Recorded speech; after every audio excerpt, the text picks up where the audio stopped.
कि आईआईए जो है वो स्ट्रैटेजिक रिजर्व निकालने की बात कर रहा है। जापान भी अपना स्ट्रैटेजिक रिजर्व निकालेगा। ये तमाम चर्चाएं हो रही हैं। इस बीच एक और बड़ी खबर आपको दे दूं, बहरीन से कुछ मिसाइल दागी गई है और वो ईरान की तरफ दागी गई है।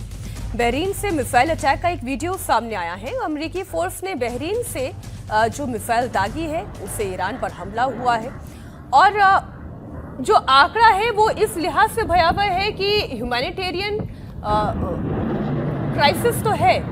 आप केवल अगर ईरान की ही बात करें, तकरीबन 1600 लोगों की जानें चली गई हैं, कितने ही लोग घायल हो गए हैं, कितने सिविल इंफ्रास्ट्रक्चर तबाह हो गए हैं और युद्ध की विभीषिका का असर पूरी दुनिया पर पड़ रहा है। एक तस्वीर वो भी है, लेकिन ये जो ईरान की गर्दन फंसाने की कोशिश की जा रही है राकेश जी, कि खाड़ पर हमला होना, बूट्स ऑन ग्राउंड भेजना, फिर ईरान का पलटवार होना कि आज डोनाल्ड ट्रंप को इस हाल में लाकर खड़ा कर दिया है कि वो रूस से कह रहा है कि तुम अपना तेल बेचो, भारत से कह रहा है कि तुम तेल खरीदो, वो यूरोप से कह रहा है कि तुम भी जाकर तेल खरीदो।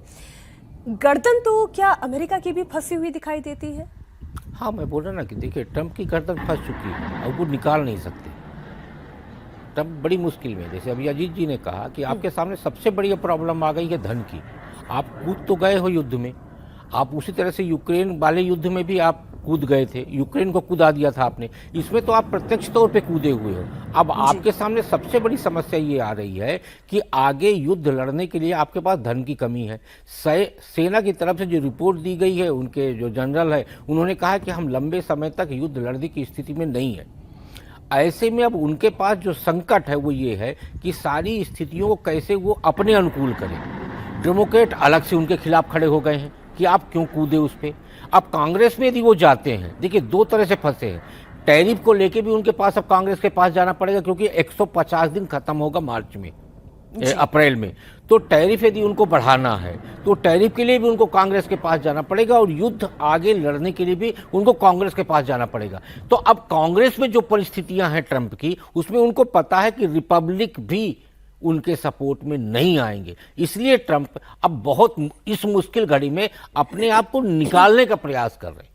तो बार बार आप देखिए उनका स्टेटमेंट चेंज होता है। जाना तो बहुत आसान है, निकलना मुश्किल है और इसलिए बार बार भारत ने ऑपरेशन सिंदूर के दौरान जो टैक्टिक्स अपनाए उसका हवाला पूरी दुनिया देती है कि कैसे हमने युद्ध शुरू भी किया और कैसे 3 दिन के अंदर उसे खत्म भी किया और पाकिस्तान को घुटने पर लाकर खत्म किया। लेकिन एक एमलेस और एंडलेस वॉर ये दिखाई दे रही है जो डोनाल्ड ट्रंप या यूं कहें ईरान, इजराइल, इन लोगों ने मिलकर शुरू की है। एक तस्वीर और आपके सामने रख दूं, इजराइल पर ईरान ने भयंकर पलटवार किया है। इजराइल पर हाइपरसोनिक मिसाइल से हमला हुआ है, 1 और 2 टन के वॉरहेड वाली मिसाइल से हमला हुआ है। इजराइल के कई शहरों पर ईरान ने मिसाइल अटैक किया है। तेल अवीव में 8 जगह पर ईरान ने हमला किया है। ईरानी हमले से तेल अवीव में भारी तबाही आई है। हालांकि तेल अवीव से तस्वीरें बहुत कम आ रही हैं, लेकिन जो चुनिंदा तस्वीरें आ रही हैं उसमें तबाही के निशान दिखाई दे रहे हैं।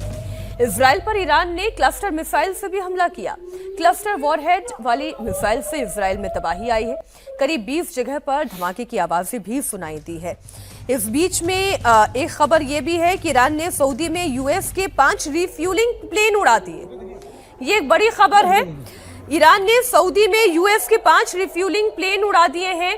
जिस तरीके का ये अटैक इस वक्त ईरान कर रहा है, भारत के लिहाज से एक अच्छी खबर भी आपको दे दूं, तेल और गैस के लिए भारत के लिए एक बड़ी खबर है, ये गुड न्यूज है।